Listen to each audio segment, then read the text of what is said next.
창밖으로 보이는 단풍이 유난히도 붉게 물들어 있었어요. 50년을 함께 살아온 이 집을 떠나야 한다는 게 실감이 나지 않았죠. 아니, 정확히 말하면 실감하고 싶지 않았던 거예요. 어머니, 서류 여기 좀 보세요. 큰아들 준호가 서류 뭉치를 내밀었어요.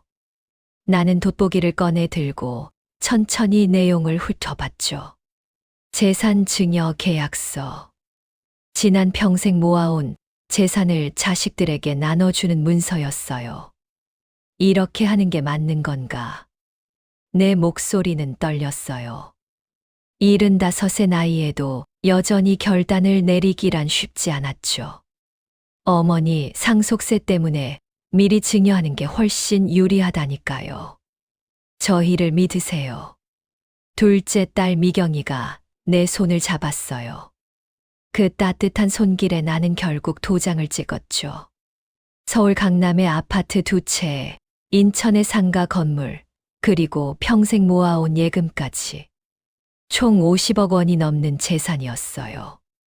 남편 박철수는 거실 소파에 앉아 신문을 보고 있었어요. 78세의 그는 여전히 꼿꼿한 자세를 유지하고 있었죠. 정년 퇴직한 지 13년이 지났지만 한때 대기업 임원이었던 그의 위엄은 사라지지 않았어요. 여보, 이제 다 끝났어요. 우리 이제 편히 살 수 있겠네요. 나는 그에게 말을 건넸어요. 하지만 그는 신문에서 눈을 떼지 않았죠. 그래, 수고했소. 그의 건조한 대답에 가슴 한편이 서늘해졌어요. 50년을 함께 살았지만 우리 사이는 늘 이런 식이었죠. 사랑보다는 의무로, 정보다는 습관으로 이어진 관계. 증여 계약서에 도장을 찍은 지 일주일이 지났어요. 그날 저녁 준호가 심각한 얼굴로 찾아왔죠. 어머니, 아버지, 말씀드릴 게 있어요. 온 가족이 모였어요. 준호와 그의 아내 수진, 미경이와 그녀의 남편 태수, 그리고 막내 아들 민수까지. 평소 같으면 즐거운 가족 모임이었을 텐데 그날의 분위기는 달랐어요. 저희가 상의한 결과인데요. 어머니와 아버지를 위해 좋은 요양시설을 알아봤어요. 요양시설. 나는 놀라서 물었어요. 네, 어머니. 이제 연세도 있으시고 저희가 제대로 모시기 힘들잖아요. 시설에 가시면 전문적인 케어도 받으실 수 있고요. 수진이 부드럽게 말했어요. 하지만 그녀의 눈빛은 차갑게 느껴졌죠. 나는 아직 건강해요. 요양원에 갈 필요가 없어요. 내가 반박했지만 이미 결정된 일인 듯 했어요. 어머니, 고집 부리지 마세요. 요즘 요양원은 호텔 같대요. 같은 또래 어르신들도 많으시고. 미경이가 거들었어요. 나는 남편을 바라봤어요. 그가 뭐라도 말해주길 기대하면서요. 나도 찬성이요. 우리 이제 쉴 때도 됐소.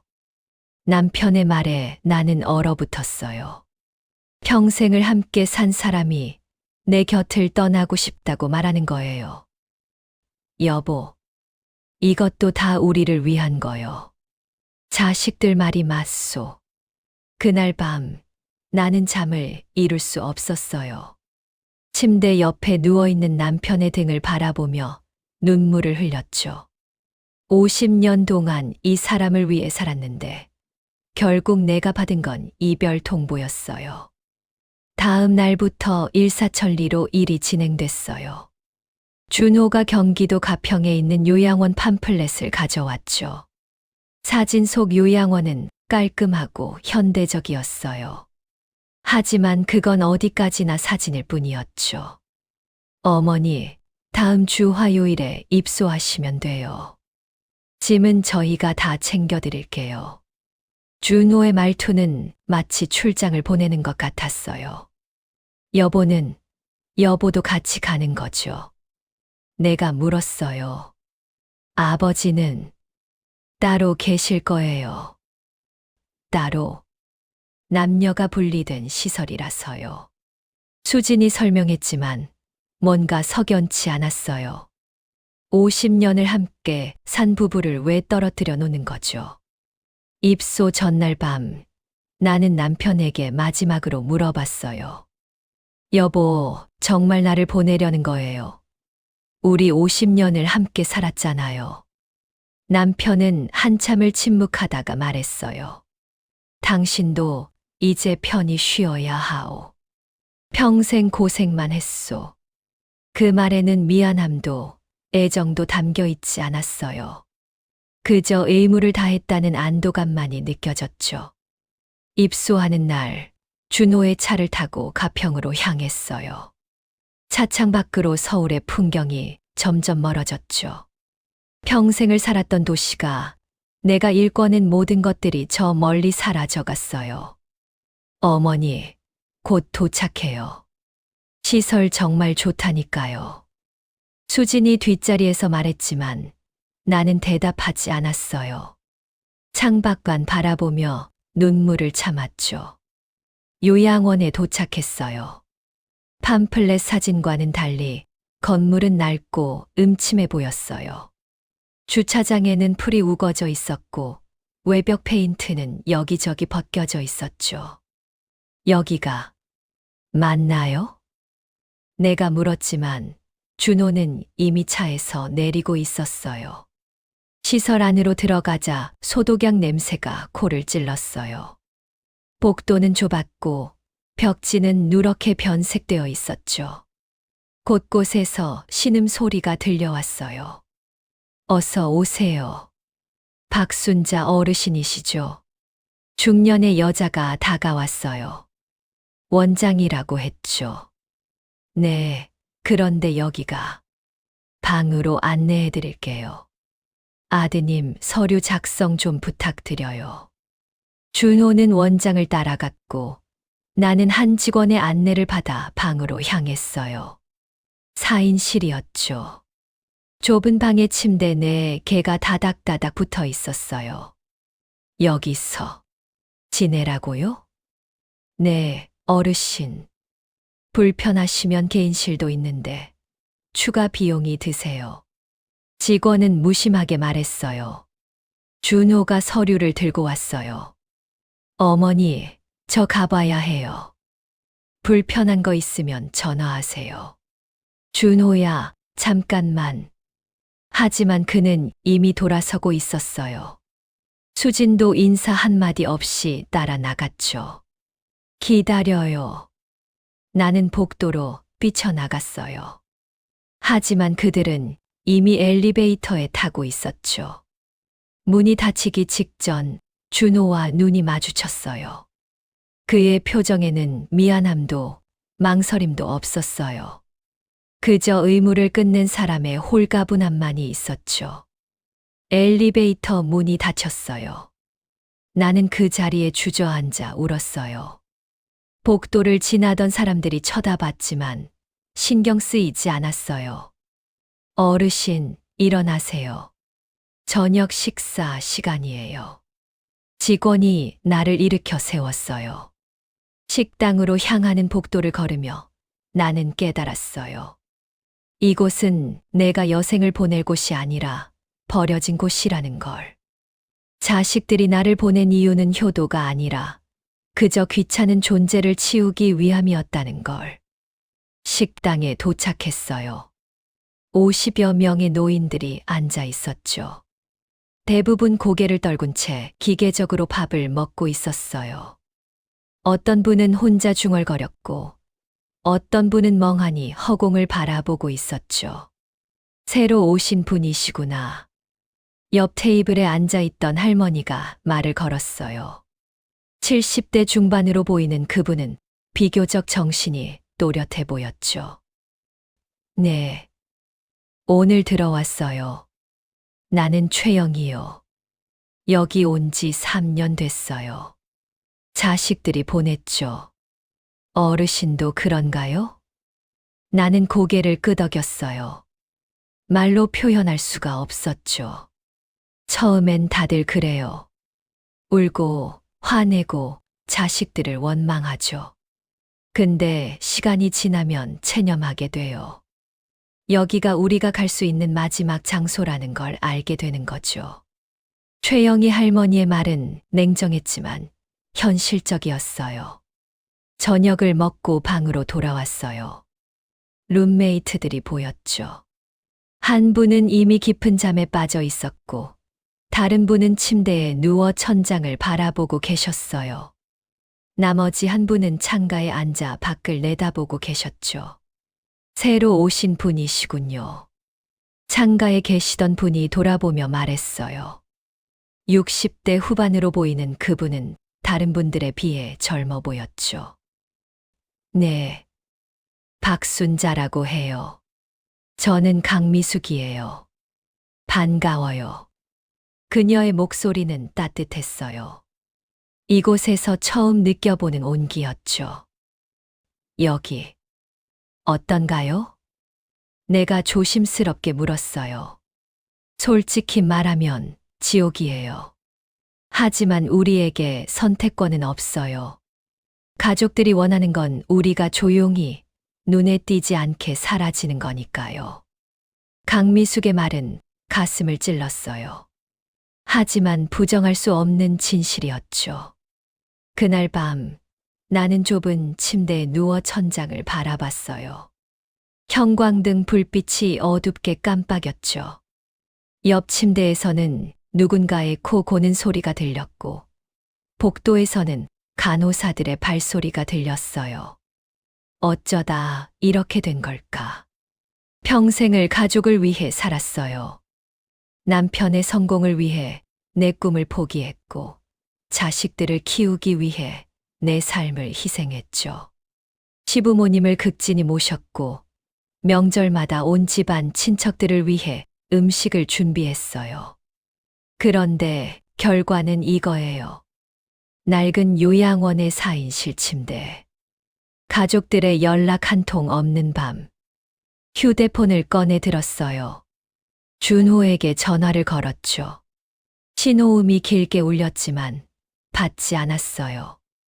미경이에게도 민수에게도 전화했지만 마찬가지였죠. 이럴 줄 알았어. 다음 날 아침 식사 시간에 다시 최영희 할머니를 만났어요. 첫날 밤 어땠어요? 잠을 못 잤어요. 당연하죠. 나도 처음 몇 주는 울기만 했어요. 근데 알아요? 여기 있는 사람들 다 똑같은 이유로 왔어요. 자식들이 재산 빼앗고 버린 거요. 네. 재산 증여하고 바로 요양원 보낸 거 맞죠? 최영희 할머니의 질문에 나는 얼어붙었어요. 어떻게 알았을까요? 여기 있는 사람들 절반이 그래요. 재산 다 넘기자마자 요양원행. 흔한 패턴이죠. 그럼 나도 속은 거죠. 우리 모두. 그 순간 모든 게 명확해졌어요. 왜 갑자기 증여를 서두르게 했는지, 왜 바로 요양원을 보냈는지. 모든 게 계획된 일이었던 거예요. 점심시간 후 나는 원장실을 찾아갔어요. 원장님, 제 남편은 어디 있나요? 함께 왔다고 했는데. 남편분이요. 저희 기록에는 어르신 혼자 입소하신 걸로 돼 있는데요. 그럴 리가 없어요. 남편도 같이 온다고 했어요. 확인해 볼게요. 원장은 컴퓨터를 확인했지만 남편의 이름은 어디에도 없었어요. 아드님께 확인해 보세요. 저희 쪽에는 어르신 혼자만 등록돼 있어요. 방으로 돌아와 다시 준호에게 전화를 걸었어요. 이번에도 받지 않았죠. 문자를 보냈어요. 준호야, 엄마야. 아빠는 어디 있니? 왜 전화를 안 받니? 1시간이 지나도 답장이 없었어요. 미경이와 민수에게도 똑같이 메시지를 보냈지만 아무도 답하지 않았죠. 저녁이 되어서야 준호에게서 짧은 문자가 왔어요. 어머니, 바빠서 전화 못 받았어요. 아버지는 서울 집에 계세요. 걱정 마세요. 서울 집에. 왜 남편만 집에 있는 거죠? 왜 나만 이곳에 온 거예요? 불안한 마음에 집 전화번호로 연락했어요. 남편이 받았죠. 여보, 나예요. 왜 당신은 집에 있어요? 우리 같이 가기로 한 거 아니었어요? 남편은 한참 침묵했어요. 당신은 거기서 쉬고 있어요. 나는 아직 할 일이 있소. 무슨 일이요? 당신도 은퇴한 지 오래잖아요. 당신은 알 필요 없소. 조용히 거기서 지내요. 여보. 하지만 전화는 이미 끊겨 있었어요. 나는 침대에 주저앉았어요. 뭔가 크게 잘못되고 있었어요. 하지만 정확히 뭐가 문제인지 알 수 없었죠. 그날 밤 강미숙이 내 옆에 앉았어요. 순자 씨 표정이 안 좋네요. 남편이 집에 있대요. 왜 나만 여기 온 건지 모르겠어요. 혹시 재산 증여할 때 뭔가 서류에 여러 개 도장 찍지 않았어요? 네, 그랬어요. 증여 계약서라고 해서. 다른 건 없었어요? 이혼 서류 같은 거? 이혼? 나는 깜짝 놀랐어요. 여기 온 사람들 중에 그런 경우가 많아요. 증여 서류인 줄 알고 도장 찍었는데 알고 보니 이혼 서류였던 거죠. 재산은 자식들한테 넘어가고 법적으로는 남인데 요양원에 혼자 버려지는 거예요. 설마 그럴 리가. 하지만 가슴 한편이 무너지는 느낌이었어요. 그럴 가능성이 있었죠. 서류를 꼼꼼히 읽지 않았던 내가 한심했어요. 다음 날 나는 원장에게 부탁해 법률 상담을 받을 수 있는 방법을 물어봤어요. 외부 상담은 보호자의 동의가 필요해요. 보호자가 누구죠? 등록상으로는 큰아드님이세요. 제가 직접 나가면 안 되나요? 자유 외출은 가능하지만 이곳이 가평이라 시내까지 가시려면 차가 필요해요. 택시를 부르시든지. 나는 지갑을 확인했어요. 현금이 얼마 없었죠. 카드도 2장뿐이었어요. ATM기를 찾아가 현금을 뽑으려 했어요. 하지만 카드가 작동하지 않았죠. 다른 카드도 마찬가지였어요. 이게 무슨... 은행에 전화를 걸었어요. 고객님의 계좌는 현재 거래 정지 상태입니다. 왜요? 누가 정지시켰어요? 명의자의 요청으로 정지됐습니다. 내가 명의자인데요. 확인 결과 박순자 고객님의 계좌는 이미 해지되었고 새로운 명의자로 변경됐습니다. 새로운 명의자가 누구죠? 개인정보라 알려드릴 수 없습니다. 전화를 끊고 다른 은행에도 연락했어요. 결과는 똑같았죠. 모든 계좌가 정지되거나 해지됐어요.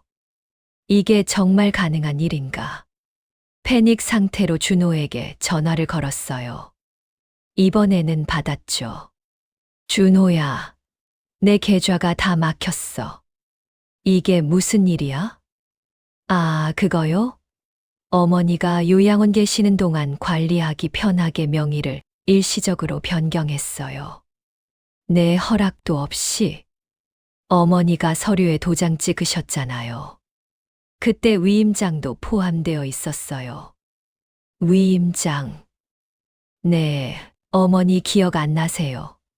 재산관리 위임장이요. 나는 그제야 깨달았어요. 그날 찍었던 수십 장의 서류. 나는 제대로 읽지도 않고 아들이 시키는 대로 도장을 찍었던 거예요. 준호야, 당장 복구해줘. 내 돈이잖아. 어머니, 진정하세요. 어차피 어머니 쓸 일도 없으시잖아요. 요양원 비용은 저희가 다 내고 있고요. 그게 문제가 아니라. 어머니, 저 바빠요. 나중에 연락할게요. 전화가 끊겼어요.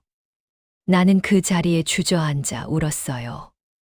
50년을 모은 재산, 평생의 노력이 순식간에 사라진 거예요. 아니, 빼앗긴 거였죠. 내 자식들에게. 며칠이 지났어요. 나는 점점 현실을 받아들이기 시작했죠. 아니, 받아들일 수밖에 없었어요. 최영희 할머니, 강미숙, 그리고 몇몇 또렷한 정신을 가진 분들과 친해졌어요. 우리는 식사 시간마다 모여 이야기를 나눴죠. 내 경우는 더 가관이에요. 딸이 사위랑 짜고 치는 거였어요. 재산 증여하고 한 달도 안 돼서 여기 보냈죠. 한 할머니가 말했어요. 우리 아들은 변호사예요. 법을 잘 아니까 모든 걸 완벽하게 처리했죠. 내가 저항할 수 없게. 다른 할머니도 거들었어요. 모두가 비슷한 이야기를 가지고 있었어요. 재산을 빼앗긴 뒤 요양원에 버려진 사람들.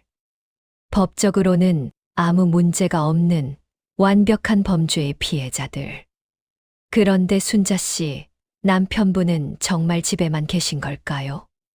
강미숙이 물었어요. 무슨 뜻이에요? 남자들이 그렇게 순순히 혼자 있을까요? 게다가 당신만 요양원에 보내놓고. 그 말에 나는 생각에 잠겼어요. 남편이 왜 나만 여기에 보냈을까?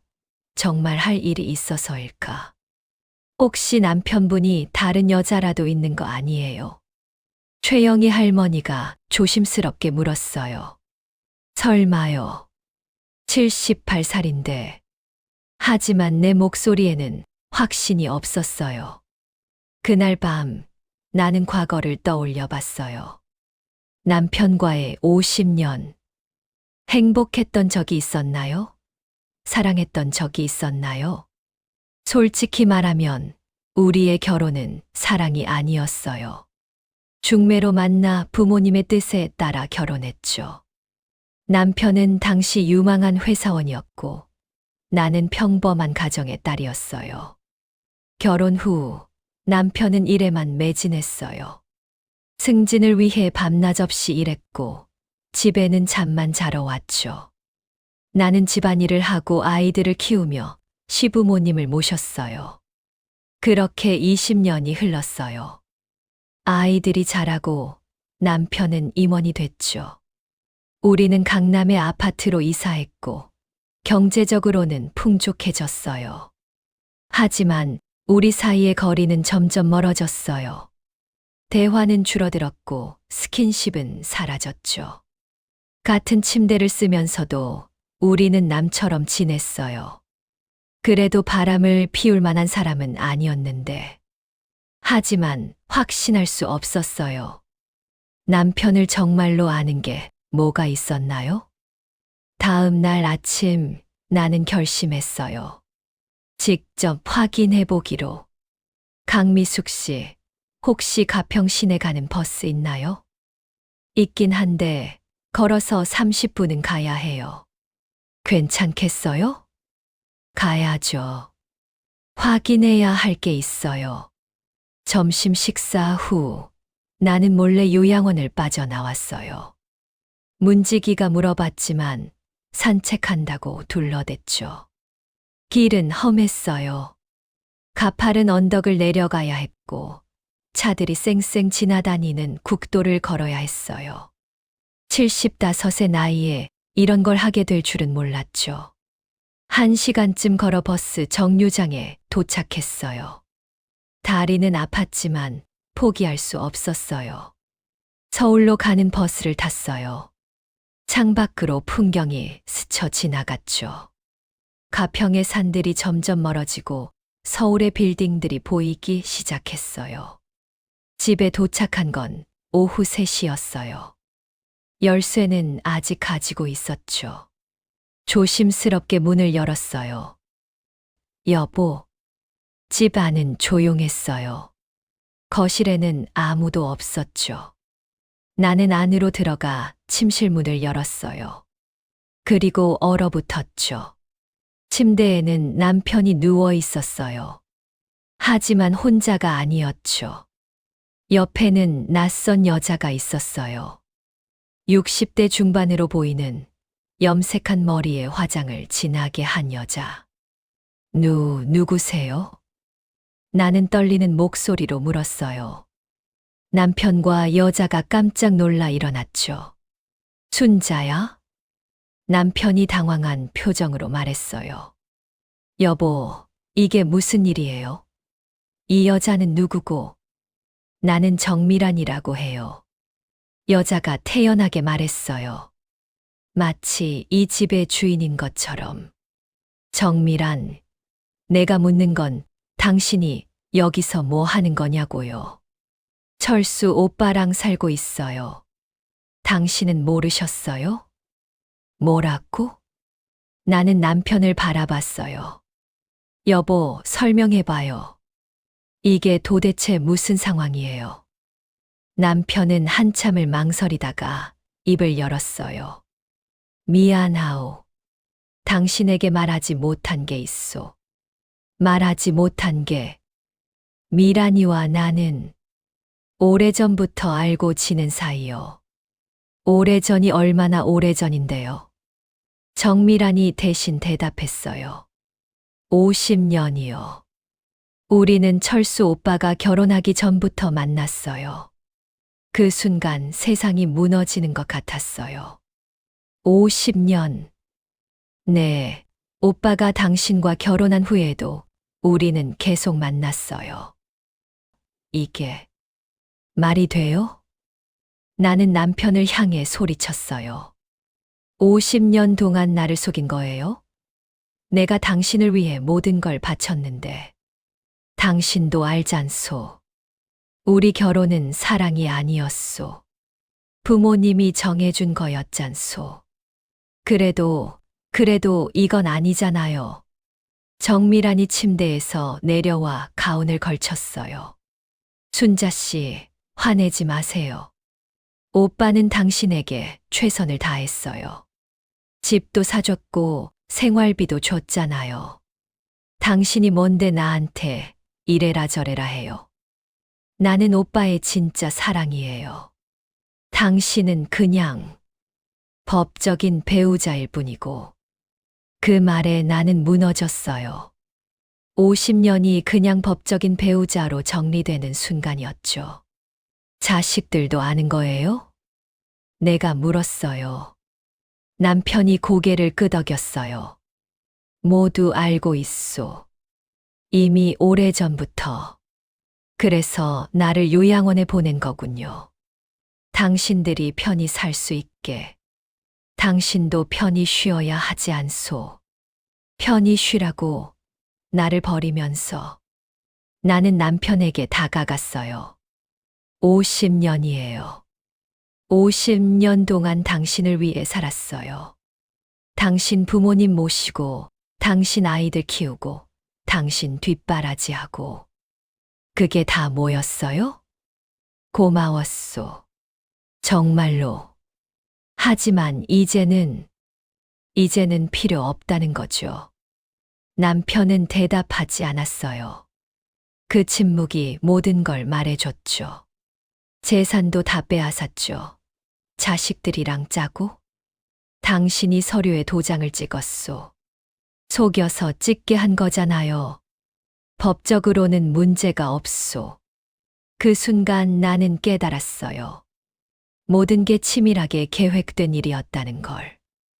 남편과 자식들, 그리고 아마도 이 여자까지 모두 한패였다는 걸.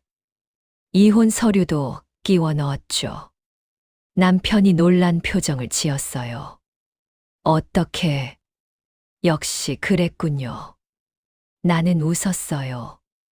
미친 듯이 웃었죠. 어이가 없어서, 슬퍼서, 분해서.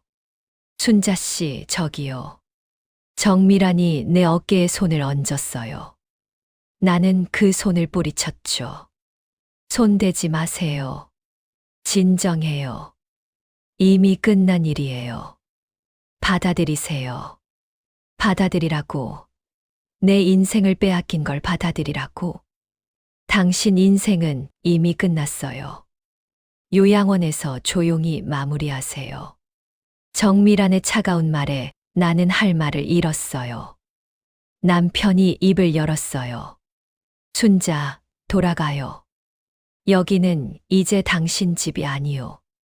내가 50년 산 집인데요.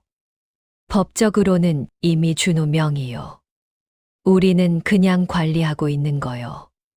나는 주저앉고 싶었어요. 하지만 이들 앞에서 무너지고 싶지 않았죠. 알았어요. 갈게요. 하지만 이대로 끝나지 않을 거예요.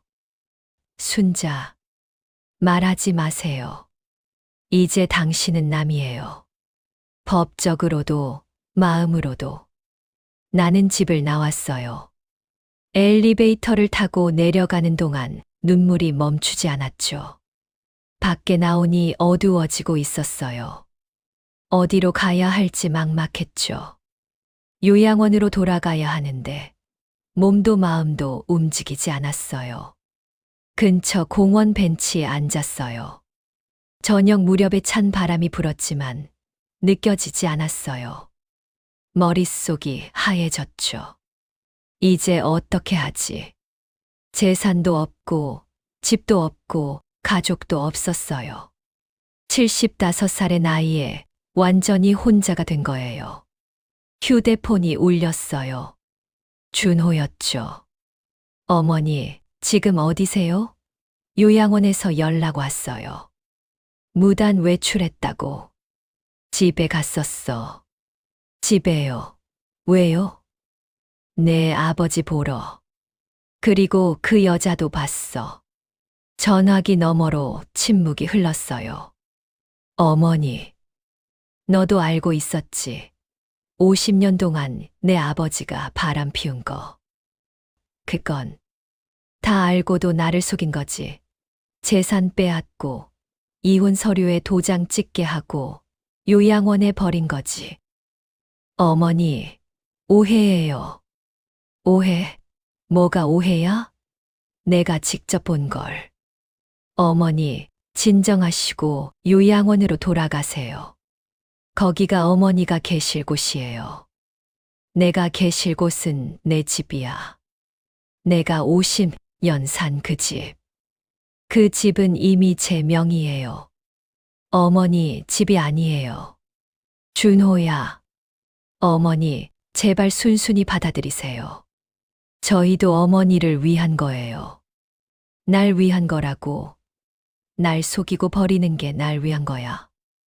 어머니가 편히 쉴 수 있게 해드린 거예요. 이제 그만 집착하세요. 전화가 끊겼어요. 나는 벤치에서 일어나 걷기 시작했어요. 어디로 가는지도 모른 채 그냥 걷고 또 걸었죠. 밤이 깊어갔어요. 거리의 사람들은 점점 줄어들었고 가게들은 하나둘 문을 닫았어요. 나는 여전히 걷고 있었죠. 한 교회 앞을 지나갔어요. 문이 열려 있었죠. 들어가 보니 늦은 저녁 예배가 진행되고 있었어요. 뒤쪽 자리에 조용히 앉았죠. 목사님의 설교가 들렸어요. 용서에 관한 이야기였죠. 하지만 내 귀에는 들어오지 않았어요. 용서, 어떻게 용서해요? 50년을 속이고 재산을 빼앗고 나를 버린 사람들을. 예배가 끝나고 사람들이 나갔어요. 나는 그대로 앉아 있었죠. 어머님, 괜찮으세요? 한 자원봉사자로 보이는 젊은 여성이 다가왔어요. 네. 그냥 얼굴이 안 좋으세요. 힘든 일 있으세요? 나는 고개를 끄덕였어요. 말로 설명할 수 없었죠. 교회 상담실이 있어요. 목사님이 상담해 주실 수 있는데 원하세요? 아니요, 괜찮아요. 그래도 이렇게 늦은 시간에 집에 가시는 게 어때요? 집. 돌아갈 집이 어디 있나요? 갈 곳이 없어요. 그 말이 저절로 나왔어요. 네, 갈 곳이 없으시다고요? 요양원에 있는데 거기 돌아가기 싫어요. 젊은 여성은 난처한 표정을 지었어요. 잠시만 기다리세요. 목사님께 여쭤볼게요. 10분쯤 지나 중년의 목사님이 오셨어요. 어머님, 무슨 일이세요? 나는 모든 걸 털어놨어요. 재산을 빼앗긴 것, 남편의 배신, 자식들의 냉대, 요양원의 고통. 목사님은 조용히 들어주셨죠. 힘드셨겠어요. 하지만 어머님, 오늘 밤은 일단 안전한 곳에서 쉬셔야 해요. 교회에 쉼터가 있어요. 거기서 하룻밤 주무시고 내일 다시 생각해 보세요. 감사합니다. 쉼터는 교회 지하에 있었어요. 간소한 방들이 여러 개 있었고 노숙자나 어려운 처지의 사람들이 머물고 있었죠. 좁은 방에 누웠어요. 천장을 바라보며 눈물을 흘렸죠. 75년을 살아오며 이렇게 바닥까지 떨어질 줄은 몰랐어요. 내가 뭘 잘못한 걸까? 평생을 착하게 살았어요. 남편에게 순종했고 자식들을 헌신적으로 키웠죠. 시부모님도 극진히 모셨고 이웃에게도 친절했어요. 그런데 왜 이런 결과를 받아야 하나요? 다음 날 아침 목사님이 다시 찾아오셨어요. 어머님, 잘 주무셨어요? 네. 덕분에요. 요양원에 연락했어요. 어머님이 여기 계신다고. 오늘 중으로 모시러 온대요. 목사님, 저 거기 돌아가기 싫어요. 알아요. 하지만 어머님이 머물 곳이 필요해요. 여기는 임시 쉼터라 오래 계실 수 없어요. 그럼 어떻게 하죠? 법적인 도움을 받아보세요. 부당한 일을 당하셨으니 변호사와 상담해 보시는 게 좋겠어요. 돈이 없어요. 재산을 다 빼앗겼어요. 법률구조공단이라고 있어요. 경제적으로 어려운 분들을 무료로 도와줘요. 연락처를 드릴게요. 목사님은 메모지에 전화번호를 적어주셨어요. 점심때쯤 요양원에서 직원이 왔어요. 차를 타고 다시 가평으로 향했죠. 순자 씨, 왜 그러셨어요? 걱정 많이 했어요. 강미숙이 나를 맞이했어요. 서울 집에 갔었어요. 그래서 나는 본 것들을 이야기했어요. 남편과 정밀한 그들의 50년 자식들의 배신. 역시 그랬군요. 강미숙은 놀라지 않았어요. 마치 예상했던 일인 것처럼. 순자 씨, 이제 결정해야 해요. 이대로 받아들이고 여기서 생을 마감할 건지 아니면 싸울 건지. 싸운다고 뭐가 달라져요? 법적으로 문제 없다잖아요. 법은 공정하지 않아요. 하지만 진실은 힘이 있어요. 그리고 강미숙이 내 손을 잡았어요. 당신에겐 복수할 권리가 있어요. 복수. 당신을 배신한 사람들에게 대가를 치르게 할 권리. 그날 밤 나는 목사님이 준 전화번호를 바라봤어요. 법률구조공단. 정말 도움이 될까요? 다음 날 아침 용기를 내어 전화를 걸었어요. 법률구조공단입니다. 저 상담 받고 싶은데요. 무슨 일이세요? 나는 내 상황을 설명했어요. 직원은 자세히 들은 후 말했죠. 어르신, 일단 방문 상담이 필요할 것 같아요. 서울 본부로 오실 수 있으세요? 제가 가평 요양원에 있어서. 그럼 가평 지소로 안내해 드릴게요. 거기서 상담받으시면 돼요. 희망이 보이기 시작했어요. 작은 희망이지만 그것만으로도 충분했죠. 상담 날짜를 잡았어요. 이번에는 요양원에 정식으로 외출 신청을 했죠. 원장은 의아해했지만 거부할 이유는 없었어요. 법률구조공단 가평지소는 시내에 있었어요. 작은 사무실이었지만 깔끔했죠. 박순자 어르신이시죠? 앉으세요. 젊은 변호사가 맞이했어요. 30대 초반으로 보이는 여성이었죠. 저는 김나연 변호사예요. 상담 신청하신 내용 미리 읽어봤어요. 도움이 될까요? 솔직히 말씀드리면 쉽지 않아요. 어르신이 직접 서류에 도장을 찍으셨고 자식분들이 법적 절차를 모두 밟았다면 그런 방법이 없나요? 확인해 볼 건 있어요. 첫째, 어르신이 서류 내용을 제대로 이해하고 동의하셨는지. 둘째, 사기나 협박의 증거가 있는지. 셋째, 어르신의 정신 능력에 문제가 없었는지 입증할 수 있는지. 나는 정신 멀쩡해요. 알아요. 하지만 법적으로는 입증이 필요해요. 증여, 당시 어르신의 정신 상태를 진단받은 기록이 있으세요? 없어요. 그럼 우선 정신과 진단부터 받으셔야 해요. 어르신이 정상적인 판단, 능력이 있다는 걸 증명하는 거죠. 김나연 변호사는 차근차근 설명했어요. 필요한 서류들, 진행 과정, 예상 기간까지. 어르신, 각오하세요. 이 싸움은 길고 힘들 거예요. 그리고 이길 확률도 그리 높지 않아요. 그래도 해야 해요. 이대로는 못 살아요. 알겠어요. 함께 해봐요. 상담을 마치고 나오는데 누군가 나를 불렀어요. 순자 씨. 돌아보니 낯익은 얼굴이었어요. 하지만 누군지 바로 떠오르지 않았죠. 저, 기억 안 나세요?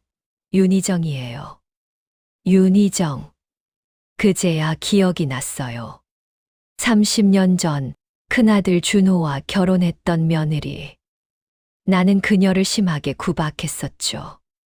결국 이혼하게 만들었고. 희정이. 내가 여기서 뭘. 저도 상담받으러 왔어요. 사실 저도 요양원에 있어요. 순자 씨랑 같은 요양원에. 뭐라고? 네, 근데 서로 몰랐네요. 시설이 크니까. 우리는 근처 카페에 앉았어요. 30년 만에 재회였죠. 어쩌다. 요양원에 제 딸이 보냈어요. 순자 씨랑 비슷한 경우예요.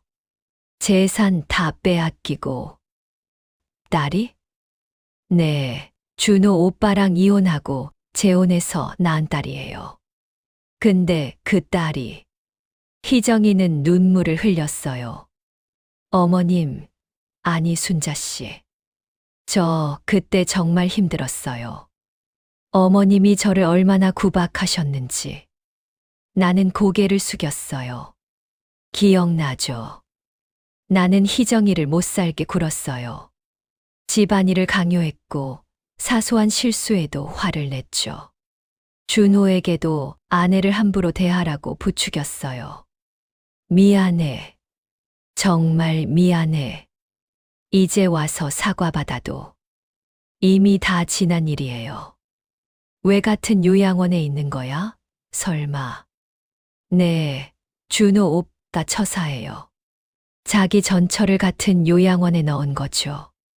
아마 재미있어 했을 거예요. 그 말에 나는 치가 떨렸어요.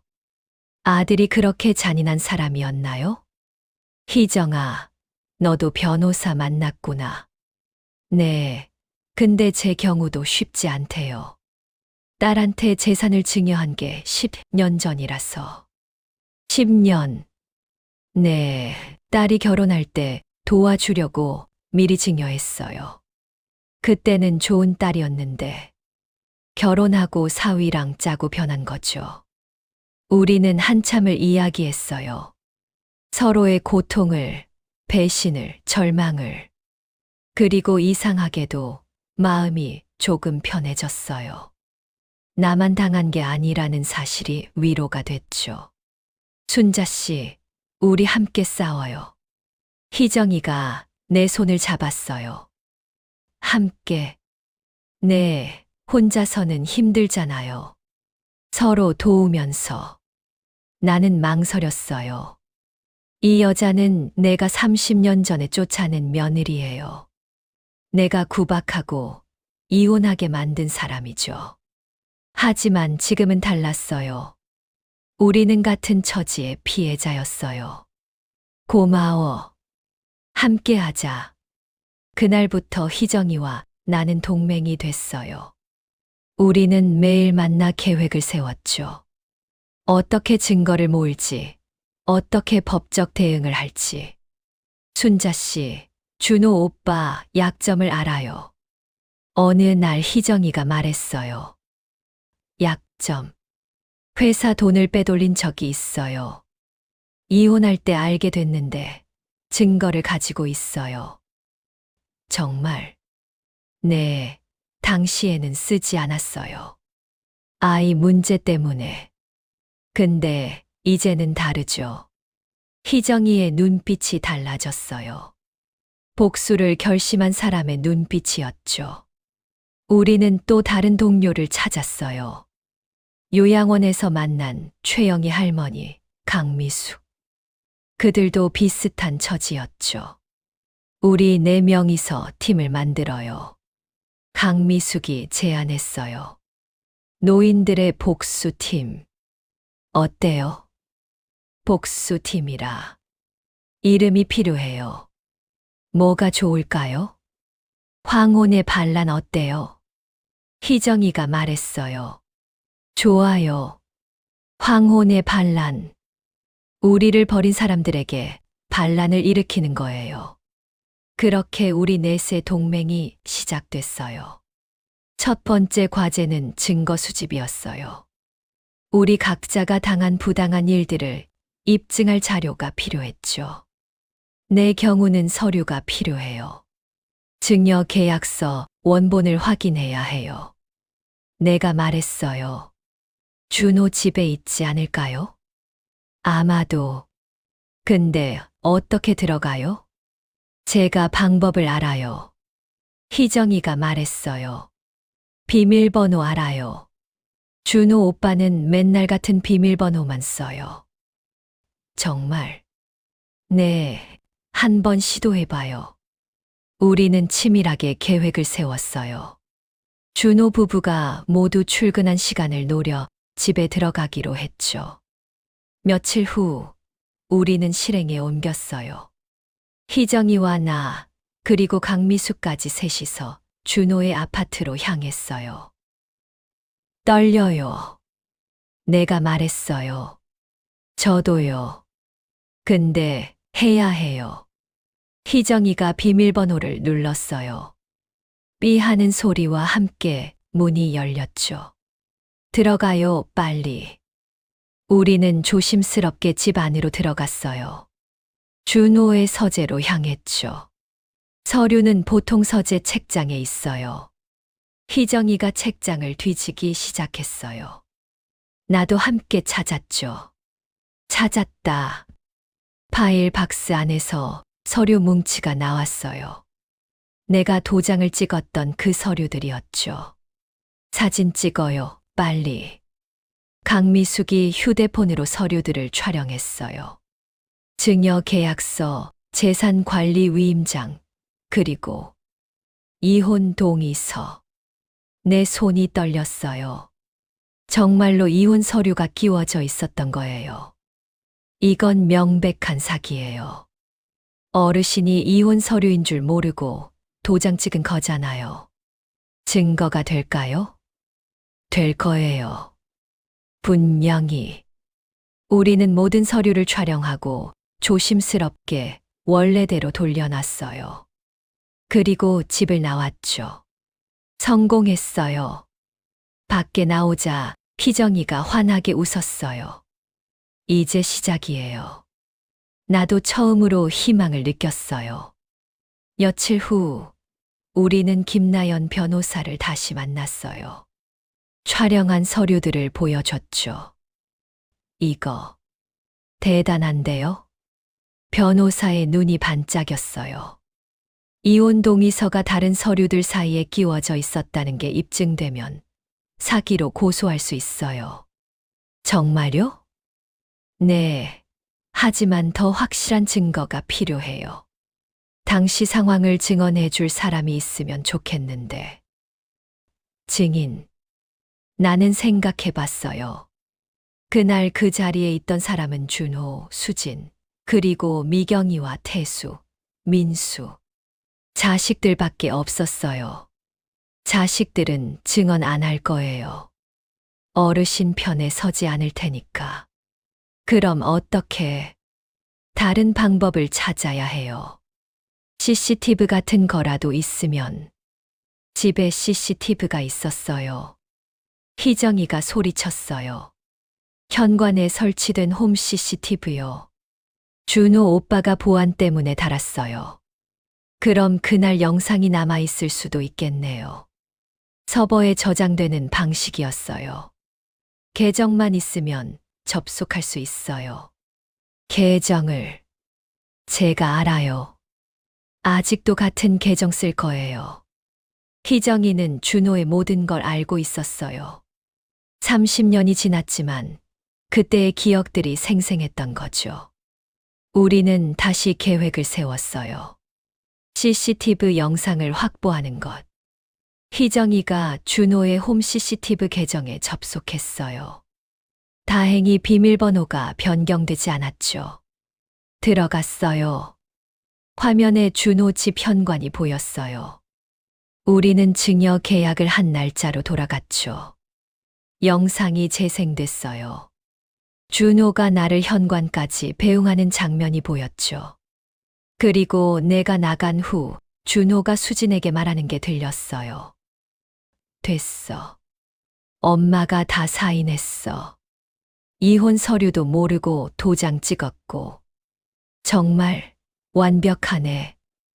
이제 요양원만 보내면 끝이야. 우리는 그 영상을 다운로드했어요. 결정적인 증거였죠. 이걸로 고소할 수 있어요. 김나연 변호사가 흥분했어요. 명백한 사기죄에 해당해요. 게다가 이혼 서류를 속여서 받아낸 것도 무효 사유가 돼요. 그럼 재산을 돌려받을 수 있나요? 시간이 걸리겠지만 가능성이 높아요. 드디어 희망이 보였어요. 진짜 희망이. 하지만 문제가 있었어요. 소송을 시작하면 준호와 가족들이 알게 될 거예요. 그들이 가만히 있지 않을 거죠. 어르신, 각오하세요. 앞으로 더 힘들어질 거예요. 알아요. 하지만 이대로 당할 수는 없어요. 우리는 소송을 시작하기로 결정했어요. 사기죄로 고소하고 이혼 무효 소송도 함께. 소장이 접수됐어요. 며칠 후 준호에게서 전화가 왔죠. 어머니, 이게 무슨 짓이에요? 그의 목소리는 분노로 가득했어요. 내가 당한 걸 되찾는 거야. 미쳤어요? 법적으로 아무 문제 없는 일인데 왜 소송을 걸어요? 문제 없다고 나를 속여서 이혼 서류에 도장 찍게 한 게. 그건 CCTV 영상 다 봤어.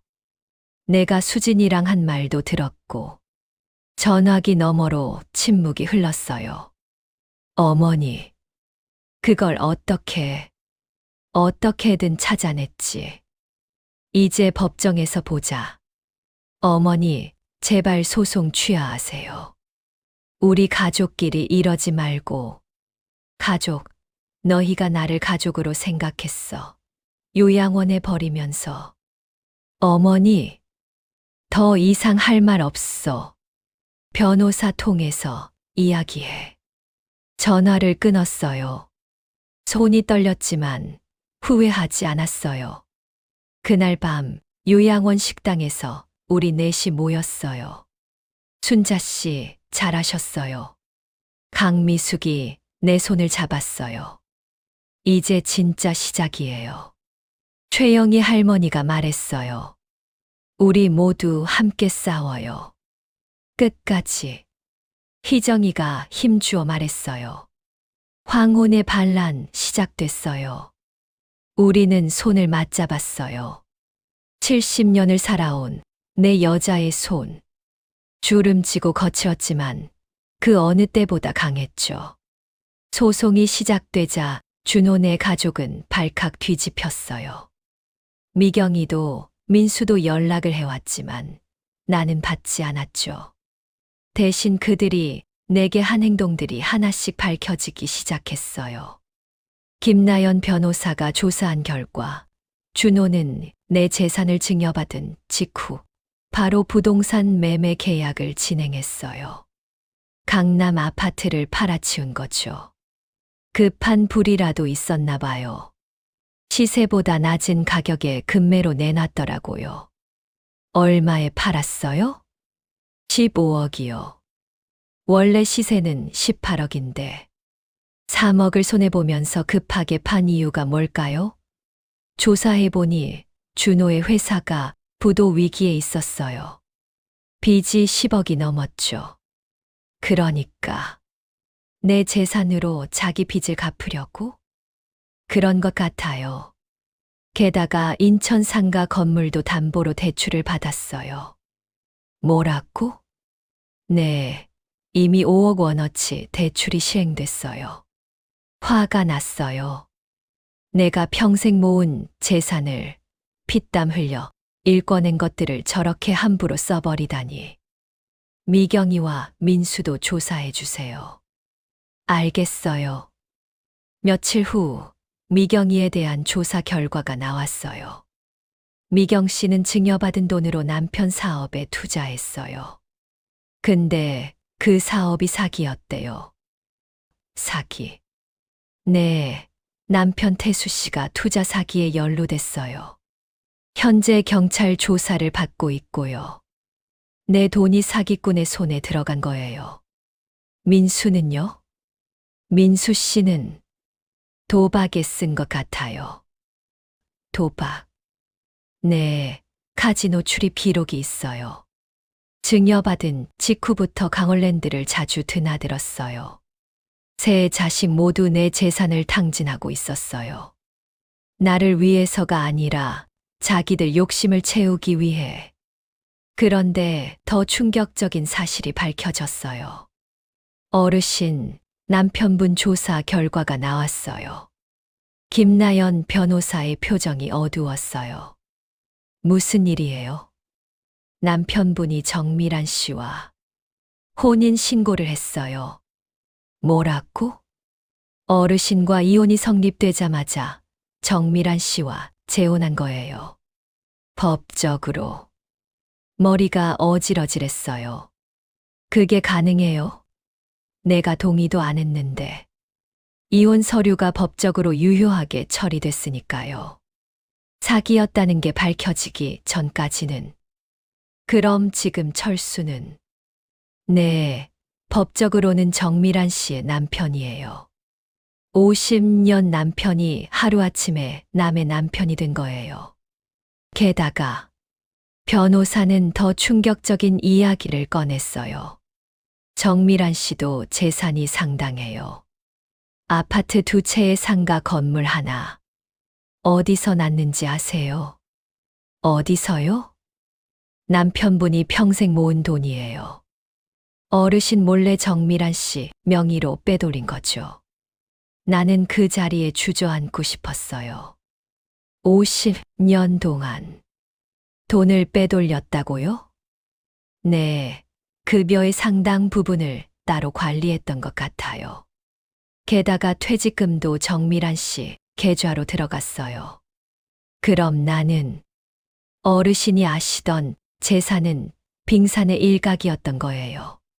실제로는 남편분이 훨씬 많은 돈을 가지고 있었고, 그걸 정밀한 씨와 나눠 가진 거죠. 배신감이 밀려왔어요. 50년을 속고 산 거예요. 남편은 평생 다른 여자와 살면서 나는 그저 거칠애용 아내였던 거죠. 소송 어떻게 돼요? 유리해요. 증거가 명확하니까. 하지만 상대방도 변호사를 선임했어요. 그것도 대형 로펌에서. 돈이 많으니까. 네, 길고 지루한 싸움이 될 거예요. 첫 재판 날이 다가왔어요. 나는 법원에 갔죠. 희정이와 강미수, 최영희 할머니가 함께 했어요. 법정 안에서 준호를 봤어요. 수진도 함께였죠. 미경이와 민수도 있었어요. 그리고 철수와 정미란까지. 저 여자가 정미란인가요? 희정이가 물었어요. 응.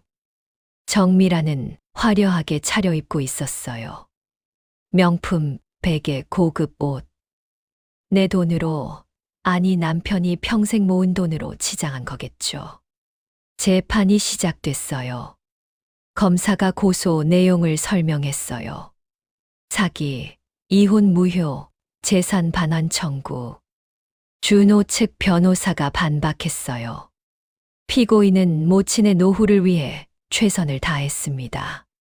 증여는 합법적인 절차를 거쳤고, 이혼 역시 원고의 동의하에 이에 있습니다. 김나연 변호사가 일어났어요. 원고는 이혼 서류인 줄 모르고 서명했습니다. 이는 사기에 해당합니다. 증거가 있습니까? 있습니다. CCTV 영상이 재생됐어요. 준호가 수진과 나눈 대화가 법정에 울려 퍼졌죠. 됐어. 엄마가 다 사인했어.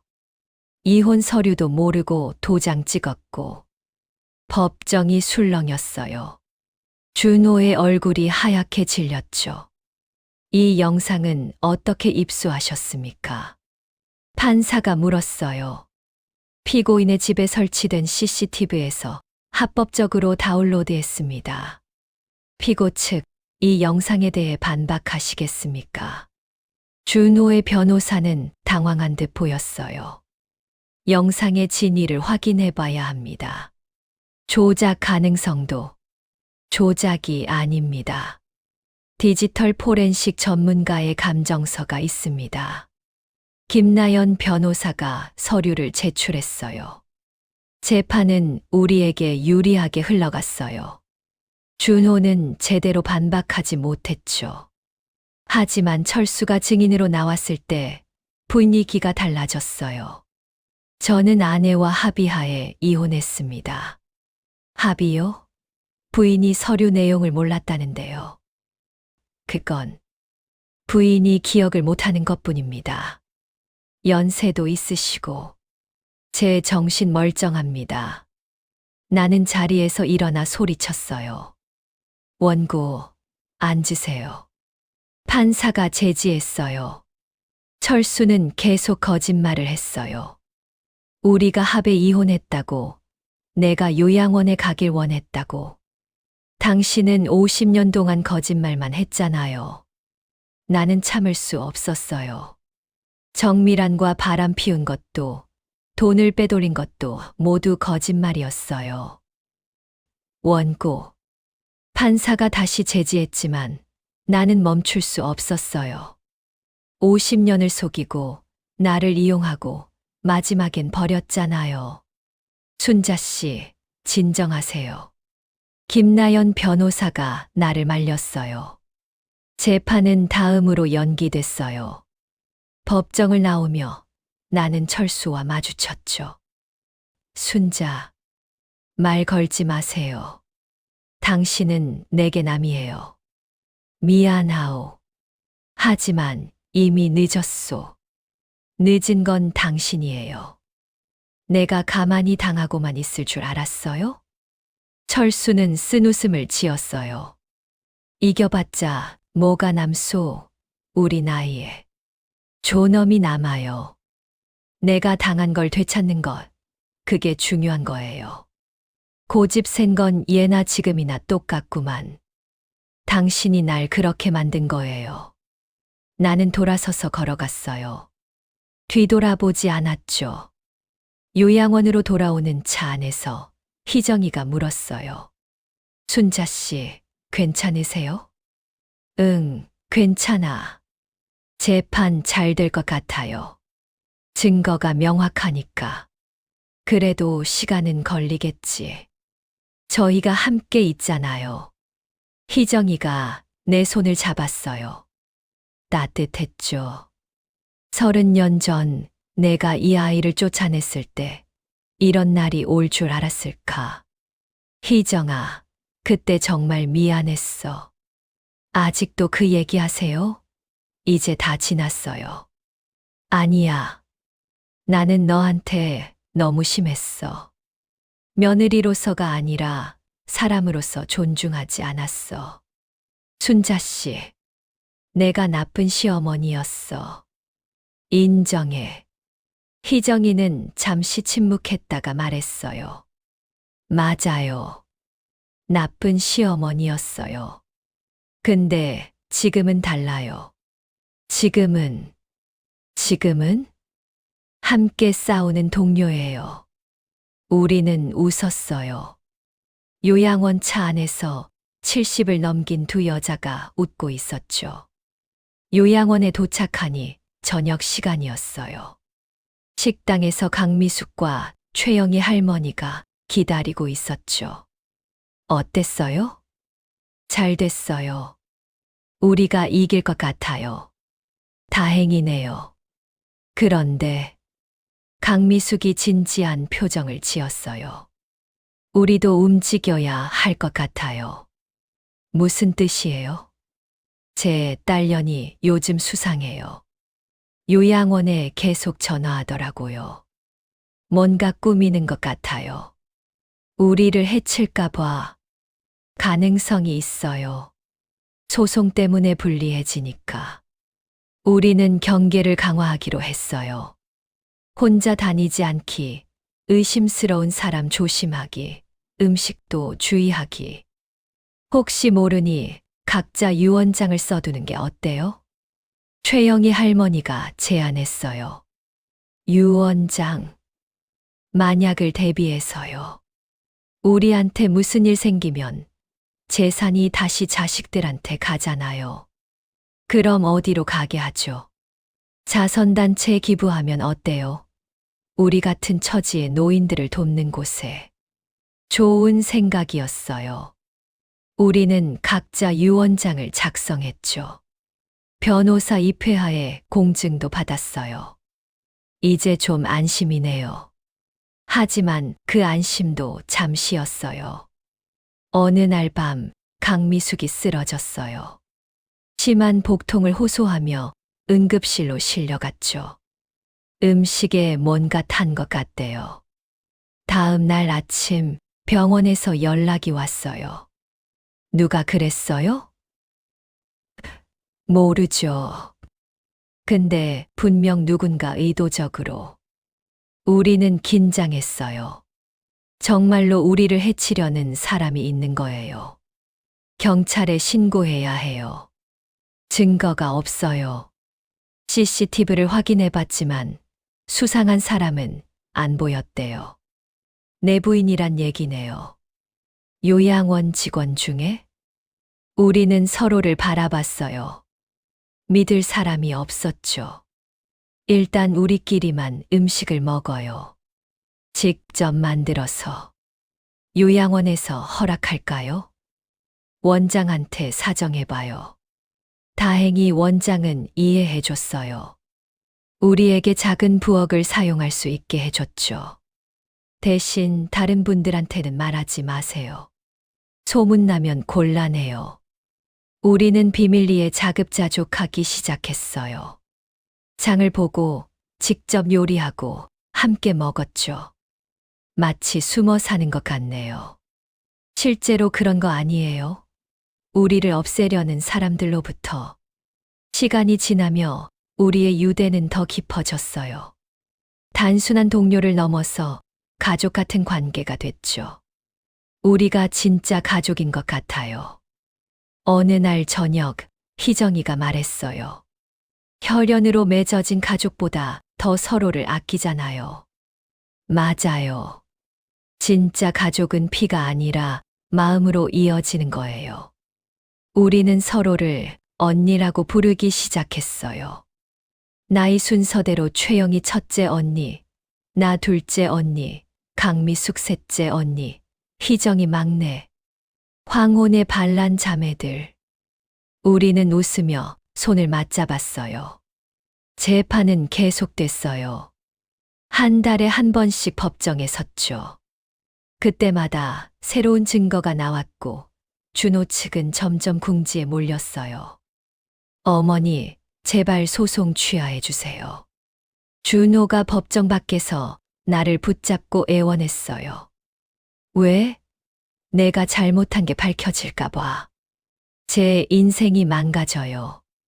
회사에서도 알게 되면 그건 내가 자초한 거야.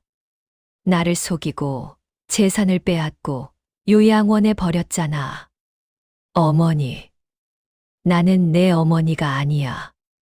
법적으로도 마음으로도. 이제 넌 남이야. 어머니, 정말 이러실 거예요.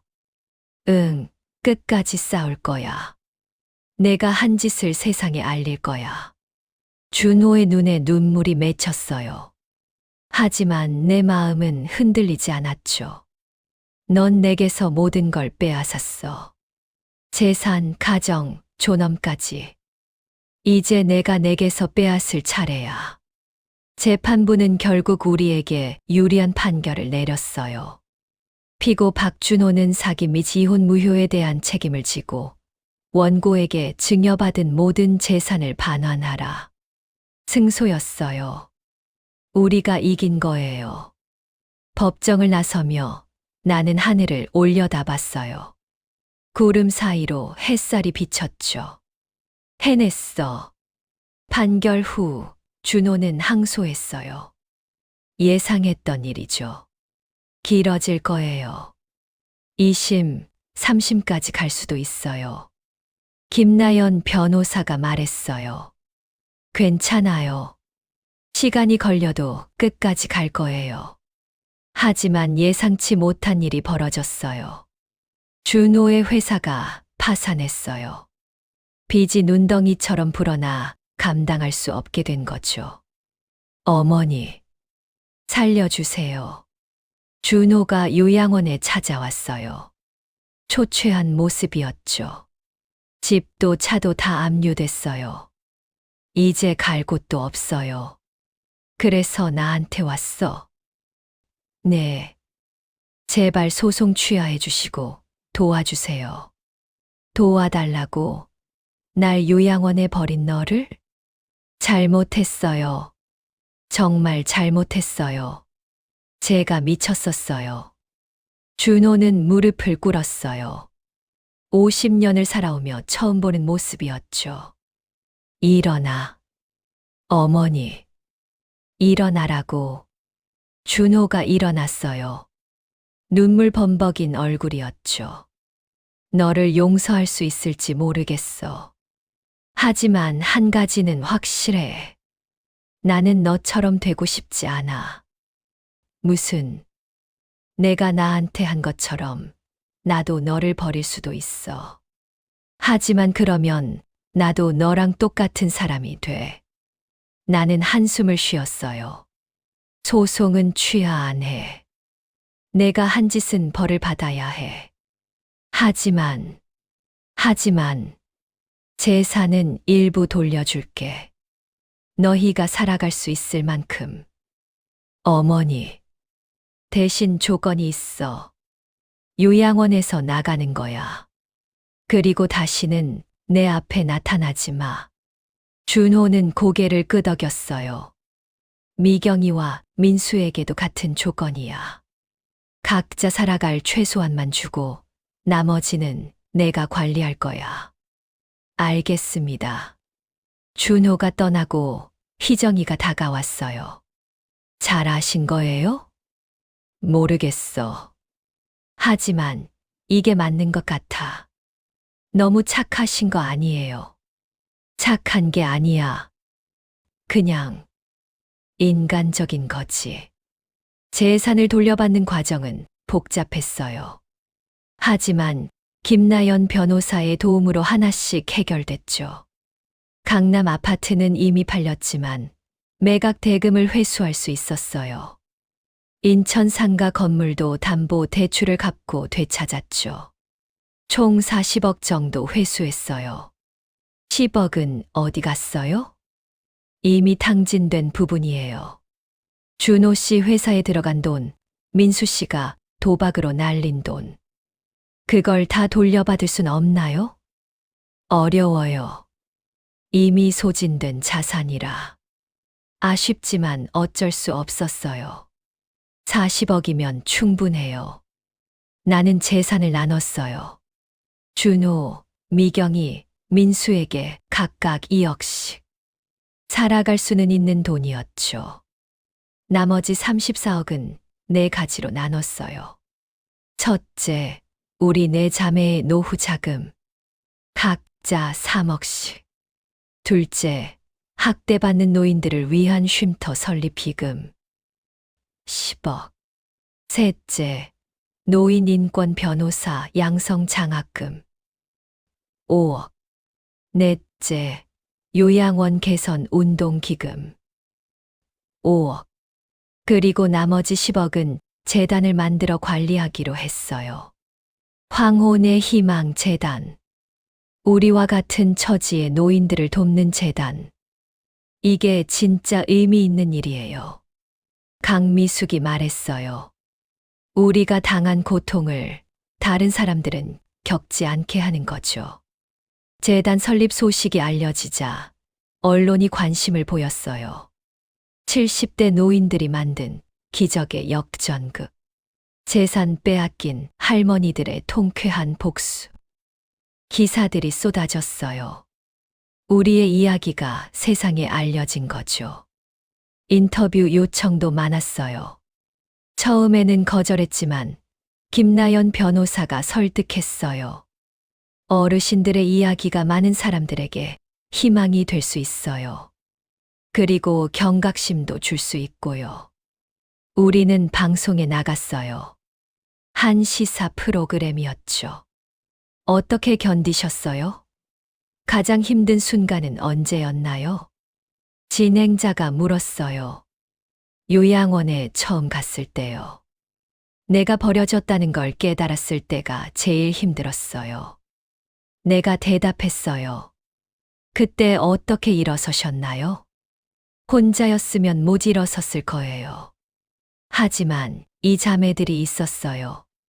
나는 옆에 앉은 희정이, 강미숙, 최영희를 바라봤어요. 우리는 피로 맺어진 가족은 아니지만 마음으로 맺어진 진짜 가족이에요. 노인 학대에 대해 하고 싶은 말씀이 있으신가요? 네. 노인들을 짐으로 생각하지 말아주세요. 우리도 존엄이 있는 사람이에요. 재산 때문에 귀찮다는 이유로 버리지 말아주세요. 최영희 할머니가 말했어요. 그리고 노인들도 포기하지 마세요. 끝까지 싸우세요. 당신들의 권리를 지키세요. 강미숙이 덧붙였어요. 방송이 나간 후 반응이 뜨거웠어요. 많은 사람들이 응원 메시지를 보내왔죠. 비슷한 처지의 노인들도 연락을 해왔어요. 저도 도움을 받을 수 있나요? 재산을 빼앗겼는데 어떻게 해야 하나요? 우리는 재단을 통해 그들을 도왔어요. 법률 상담, 심리치료, 생활 지원까지. 첫 해에 100명이 넘는 노인들을 도왔어요. 그중 절반은 재산을 되찾았고 나머지는 새로운 삶을 시작할 수 있었죠. 우리가 의미 있는 일을 하고 있어요. 희정이가 말했어요. 그러게. 인생의 마지막이 이렇게 보람찰 줄은 몰랐어. 우리는 요양원을 나왔어요. 재단이 마련한 집에서 함께 살기로 했죠. 서울 근교의 작은 주택이었어요. 정원이 있고 햇빛이 잘 드는 집. 여기가 우리 집이에요. 강미숙이 정원을 가꾸기 시작했어요. 최영희는 요리를 맡았고 희정이는 재단 업무를 도왔죠. 나는 상담을 담당했어요. 피해자들을 만나면 내 옛날 모습이 보여요. 그만큼 공감할 수 있다는 거죠. 우리는 매일 아침 함께 산책했어요. 저녁에는 함께 식사하며 하루를 이야기했죠. 이게 진짜 가족의 모습인 것 같아요. 맞아. 서로를 아끼고 존중하고 의지하는 거. 어느 날 준호에게서 편지가 왔어요. 어머니, 저는 지금 작은 회사에서 다시 시작했습니다. 수진이와 이혼했고 혼자 살고 있습니다. 매일 제가 한 일을 후회합니다. 어머니를 용서해달라고 할 자격은 없습니다. 다만 어머니가 건강하시길, 행복하시길 바랍니다. 편지를 읽고 나니 마음이 복잡했어요. 용서할 거예요? 희정이가 물었어요. 모르겠어. 하지만 미워하지는 않을래. 미워하지 않는 것과 용서는 다르죠. 그래. 나는 그냥 내 삶을 살고 싶어. 미움에 갇혀 살고 싶지 않아. 시간이 흘렀어요. 1년, 2년. 재단은 점점 커졌고 도움을 받는 사람들도 늘어났죠. 우리 네 자매는 여전히 함께였어요. 건강은 예전 같지 않았지만 마음만은 젊었어요. 순자 언니, 오늘 상담 어땠어요? 한 할아버지가 오셨는데 딸이 재산을 빼앗아 갔대요. 비슷한 케이스였어요. 도움 줄 수 있었어요? 변호사 연결해 드렸어요. 희망이 있을 것 같아요. 다행이네요. 어느 날 저녁 우리는 정원에 모여 앉았어요. 별들이 반짝이고 있었죠. 우리 참 멀리 왔네요. 최영희가 말했어요. 그러게. 요양원 4인실에서 여기까지. 생각해보면 기적 같아요. 기적이 아니야. 우리가 포기하지 않았으니까. 나는 하늘을 올려다봤어요. 별들이 우리를 축복하는 것 같았죠. 우리 삶이 누군가에게 희망이 됐으면 좋겠어요. 이미 되고 있어요. 재단을 통해 많은 사람들이 희망을 찾았잖아요. 그래도 더 많은 사람들에게 알려야 해요. 노인들도 싸울 수 있다는 걸 포기하지 말라고. 우리는 책을 쓰기로 했어요. 우리의 이야기를 담은 책. 제목은 뭐가 좋을까요? 황혼의 반란. 좋아요. 우리가 처음 만든 이름이잖아요. 책을 쓰는 과정은 쉽지 않았어요. 과거를 되돌아보는 게 고통스러웠죠. 하지만 필요한 일이었어요. 1년 후 책이 출간됐어요. 황혼의 반란, 버려진 노인들의 역전 드라마. 책은 베스트셀러가 됐어요. 많은 사람들이 읽었고 공감했죠. 어르신들 덕분에 용기를 얻었어요. 저도 비슷한 일을 당했는데 책을 읽고 싸워야겠다고 결심했어요. 독자들의 편지가 쏟아졌어요. 우리는 하나하나 답장을 썼죠. 어느 날 정부에서 연락이 왔어요. 어르신들을 노인 인권 홍보대사로 위촉하고 싶습니다. 우리는 홍보대사가 됐어요. 전국을 돌며 강연을 했죠. 노인 학대를 멈춰주세요. 우리도 존엄한 인간입니다. 재산이 아니라 사람으로 대해주세요. 우리의 메시지는 퍼져나갔어요. 그리고 마침내 노인보호법이 개정됐어요. 재산 증여 시 의무적으로 법률 상담을 받게 하는 조항이 신설됐죠. 요양원 관리도 강화됐고 노인 학대 처벌도 강화됐어요. 우리가 해냈어요. 세상을 조금이라도 바꿨어요. 70대 후반에 일은 우리였지만 삶은 여전히 의미로 가득했어요. 희정이가 먼저 아프기 시작했어요. 암이었죠. 많이 남지 않았대요. 그녀가 담담하게 말했어요. 병원에서 치료받아야 해요. 아니요. 여기서 언니들과 함께 있고 싶어요. 우리는 희정이를 집에서 간호했어요. 하루하루가 소중했죠. 후회 없어요? 내가 물었어요. 없어요. 순자 언니를 만난 게 제 인생 최고의 행운이었어요. 나도 그래. 30년 전에는 몰랐지만 너는 내 인생에 꼭 필요한 사람이었어. 희정이는 웃었어요. 고통 속에서도 아름다운 미소였죠. 우리 다음 생에도 만나요. 그때는 처음부터 좋은 관계로. 응, 약속해. 희정이는 우리 품에서 조용히 눈을 감았어요. 평화로운 얼굴이었죠. 장례식에는 많은 사람들이 왔어요. 재단을 통해 도움받은 사람들, 독자들, 그리고 준호까지. 어머니. 희정이 고모가 아니야. 희정이는 나한테 동생이었어.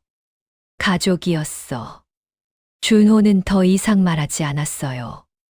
희정이를 보내고 우리는 더욱 열심히 살았어요. 그녀의 목까지 살기로 했죠. 재단은 계속 성장했어요. 이제는 전국에 지부가 생겼고 매년 1,000명이 넘는 노인들을 돕고 있었죠. 희정이가 보면 기뻐할 거예요. 그럼요. 우리가 약속을 지키고 있으니까. 나는 이제 80이 넘었어요.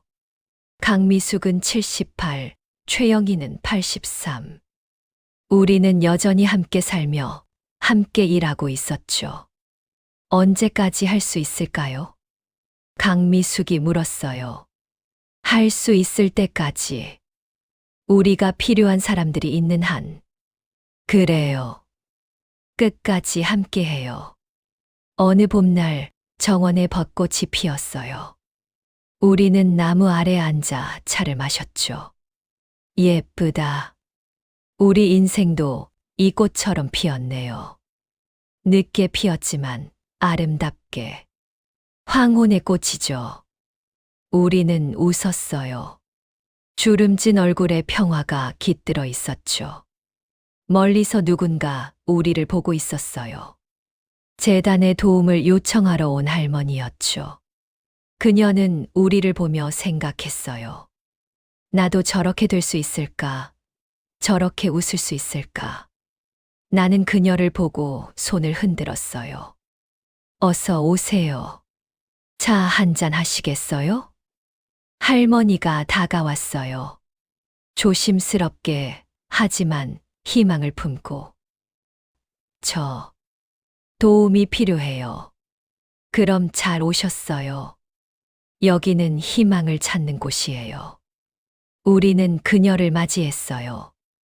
또 다른 자매를 맞이하듯. 해가 저물고 있었어요. 황혼의 빛이 정원을 물들였죠. 우리는 그 빛 속에서 함께 웃고 있었어요. 버려졌던 우리가 이제는 누군가의 희망이 되어. 쓰러졌던 우리가 이제는 누군가를 일으켜 세우며. 황혼이지만 가장 아름다운 빛을 내며. 우리는 살아가고 있었어요. 그리고 이 이야기는 끝이 아니라 시작이었어요. 수많은 노인들의 반란의 시작. 존엄을 되찾기 위한 싸움의 시작. 황혼의 반란은 계속될 거예요. 우리가 사라진 후에도. 왜냐하면 희망은 전염되니까요. 용기는 퍼져나가니까요. 그리고 인간의 존엄은 나이로 결정되지 않으니까요. 그로부터 5년이 더 흘렀어요. 나는 여전히 살아있어요. 87의 나이로. 강미숙은 세상을 떠났고 최영희는 요양병원에 계세요. 하지만 재단은 여전히 운영되고 있죠. 새로운 자매들이 합류했어요. 우리처럼 배신당하고 일어선 여성들. 그들이 재단을 이끌고 있어요. 나는 가끔 강연을 나가요. 휠체어를 타고 떨리는 목소리로. 포기하지 마세요. 황혼이라고 끝이 아니에요. 때로는 황혼이 가장 아름다운 빛을 내니까요. 청중들은 박수를 쳐요. 그 박수 소리를 들으며 나는 생각해요. 내 인생 헛되지 않았구나. 준호는 가끔 찾아와요. 여전히 어색하지만 예전보다는 나아졌어요. 어머니, 건강하세요. 너도 잘 살아라. 우리는 더 이상 가족은 아니에요. 하지만 원수도 아니죠. 그저 각자의 길을 가는 사람들. 용서했냐고요? 글쎄요. 용서라는 게 뭔지 아직도 잘 모르겠어요. 다만 미워하지는 않아요. 미움으로 남은 인생을 채우고 싶지 않거든요. 오늘도 해가 집니다. 창밖으로 노을이 아름답게 물들어요. 황혼. 한때는 끝을 의미하는 단어였죠. 하지만 이제는 달라요. 황혼은 새로운 시작이에요. 가장 아름다운 빛이 시작되는 시간이에요. 나는 창가에 앉아 노을을 바라봐요. 그리고 웃어요. 내 황혼은 그 어느 때보다 찬란하니까요.